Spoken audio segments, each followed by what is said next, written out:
પંચમહાલના કાલોલના વેજલપુરમાં તસ્કરો બાઇક ચોરીને ફરાર થઈ ગયા। જી હા, કાલોલના વેજલપુરની જૈન સોસાયટીમાં લોકો રાત્રે મીઠી જ્યારે નીંદર માણી રહ્યા હતા અને ત્યારે જ તસ્કર ટોળકીએ મોકાનો લાભ લીધો અને સોસાયટીમાંથી 2 બાઇકની ઉઠાંતરી કરી।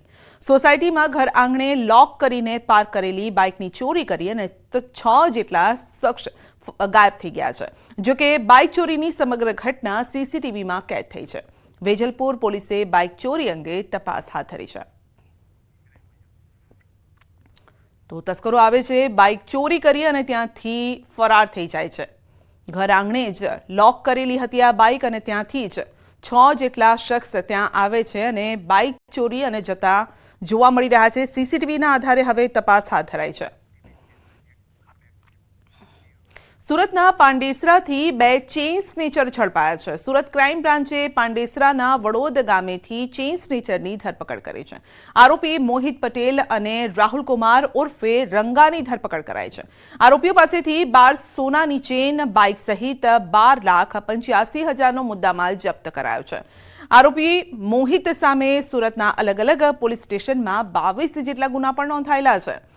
આરોપીઓ ચોરીને અંજામ આપવા માટે નંબર પ્લેટ વગરની ગાડીનો ઉપયોગ કરતા હતા। બંને આરોપી સુરતના અલગ અલગ વિસ્તારમાં ચેઇન સ્નેચિંગ જેવી ઘટનાઓને અંજામ આપતા હતા। સુરત શહેરમાં 12થી વધુ ચેઇન સ્નેચિંગના ગુનાઓમાં પકડાયેલા સંડોવાયેલું જાણવા મળ્યું।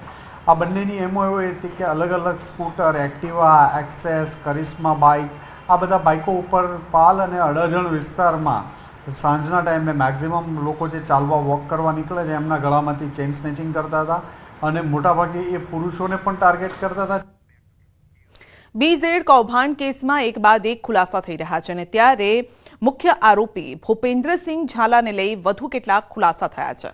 તપાસ એજન્સીએ કોર્ટ સમક્ષ કરેલ એફિડેવિટમાં ખુલાસો થયો છે અને જેમાં ભૂપેન્દ્ર ઝાલા દ્વારા બ્લેકના નાણાં વ્હાઇટ કરવા અનેક હથકંડા અપનાવવામાં આવતા હતા। ભૂપેન્દ્ર ઝાલા દ્વારા કપાસના ખોટા બિલ બનાવ્યાનું પણ તપાસમાં ખુલ્યું છે। કપાસનું ઉત્પાદન કે વેચાણ ન કર્યું હોવા છતાં ધોરાજીની એક કોટન મિલના પોતાના નામે બિલો બનાવ્યા હોવાની વિગતો ખુલી છે। ભૂપેન્દ્રસિંહ ઝાલા દ્વારા ક્રિપ્ટોકરન્સી એક્સચેન્જમાં પણ કરોડો રૂપિયા રોક્યા હોવાનો તપાસમાં ખુલાસો થયો છે। તો બિનાન્સ અને વજીર એક્સ જેવા એક્સચેન્જમાં એકાઉન્ટ ખોલી ક્રિપ્ટોકરન્સીમાં રોકાણ કરાયું। એક્સચેન્જ આઈડીની તપાસ કરતા 19 કરોડ જમા થયા હોવાની પણ વિગતો ખુલી છે। 4 ડિસેમ્બરના પુરાલ ગામ નજીક સનલાઇટ કોમ્પ્લેક્સમાં આવેલી દુકાનમાં રેડ કરતા આરોપીએ પોતાના મળતિયાઓને મોકલી ઓફિસમાં તોડફોડ પણ કરાવી હતી। સુરેન્દ્રનગરમાં લીંબડીના નટવરગઢ ગામના સરપંચના પુત્ર પર છરી વડે હુમલો કરવાની ઘટના બની છે, જેમાં સારવાર દરમિયાન સરપંચના પુત્રનું મોત થયું છે। નજીવી બાબતે બોલાચાલી થયા બાદ સરપંચના પુત્ર પર છરી વડે હુમલો કરાયો છે। આ ઘટનામાં સરપંચ જીણાભાઈ કાળિયા સહિત અન્ય 2 વ્યક્તિને પણ ઈજા પહોંચી છે। તેઓને સારવાર અર્થે હોસ્પિટલ ખસેડાયા છે। આ હુમલો કરનાર સરપંચના પિતરાઈ ભાઈ જ હોવાનું જાણવા મળ્યું છે। હુમલો કરીને તે નાસી છૂટ્યો હતો અને ત્યારે પોલીસ ઘટના સ્થળે પહોંચી અને તપાસ હાથ ધરી છે।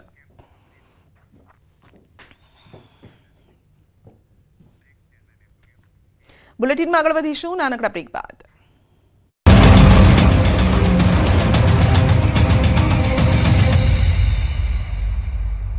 આવક છે પણ સુરતમાં ભર શિયાળે પાલ વોકવે ખાતે પડ્યો ભૂવો। ઘટનાના લાઈવ સીસીટીવી સામે આવ્યા। એક જ જગ્યાએ 7મી વાર ભૂવો પડતા ખળભળાટ। મનપાના રિપેરિંગ કામની પોલ ખુલી। સુરતમાં ભર શિયાળે ચોમાસા જેવો માહોલ। પાઇપલાઇનમાં ભંગાણ હોવાથી રસ્તા પર પાણી વહેતા થયા। 2 દિવસથી આ જ સ્થિતિ હોવા છતાં કામગીરી ન કરાયાનો આક્ષેપ। ઉત્તર પ્રદેશના બજારમાં નવીરાઓનો આતંક। લોકોની ચહેલપહેલથી ભરેલા બજારમાં બાઇકનો સ્ટન્ટ કરનાર યુવકનો વિડીયો થયો વાયરલ। શખ્સે પૂરપાટ ઝડપે બાઇક હંકારી લોકોના જીવને જોખમમાં મૂક્યા। ઘટનાનો વિડીયો સોશિયલ મીડિયા પર વાયરલ। ઉત્તરાખંડના અલ્મોરામાં રફતારનો કહેર। પૂરપાટ ઝડપે આવતી કાર અન્ય કારને અથડાઈ। જોરદાર અથડામણ થતા અન્ય કાર ભમરડાની જેમ ફરી વળી। ઘટનામાં 3 લોકો ઇજાગ્રસ્ત થયા। અકસ્માતના સીસીટીવી વાયરલ થયા। મુંબઈના કુર્લા વેસ્ટમાં થયેલા બસ અકસ્માત બાદ બસની અંદરના સીસીટીવી સામે આવ્યા. અકસ્માત બાદ ડ્રાઈવર બસની બારીમાંથી કૂદતો દેખાયો. અકસ્માતમાં 7 લોકોના થયા હતા મોત, 49 લોકો થયા હતા ઇજાગ્રસ્ત. ચાલતી ટ્રેનમાંથી ઉતરવાની ભૂલ ક્યારે ન કરતા. ઉત્તર પ્રદેશના બરેલીમાં ચાલુ ટ્રેનમાંથી ઉતરવા જતા યુવક ટ્રેન નીચે આવતા બચી ગયો. મુસાફરોએ યુવકને ખેંચીને જીવ બચાવ્યો. ઘટનાના ચોંકાવનારા સીસીટીવી વાયરલ થયા. વડોદરા મનપાએ વરસાદી કાંસને ગટરમાં ફેરવી દીધી. રૂપારેલ કાંસમાં સુએઝનું પાણી ટ્રીટ કર્યા વગર જ ઠલવાયું. વરસાદી પાણીના નિકાલ માટેના કાંસમાં પાલિકાની કરતૂતના ચોંકાવનારા વિડીયો સામે આવ્યા. વડોદરામાં 3 પોલીસ સ્ટેશન બહાર વાહનોનો જમાવડો. ડિટેન કરેલા વાહનો બની રહ્યા છે અડચણરૂપ. સયાજીગંજ, ફતેગંજ અને છાણી પોલીસ સ્ટેશન બહાર વાહનોનો જમાવડો. ડિટેન કરેલા વાહનોનો નિકાલ કરવા ગૃહ વિભાગનો આદેશ.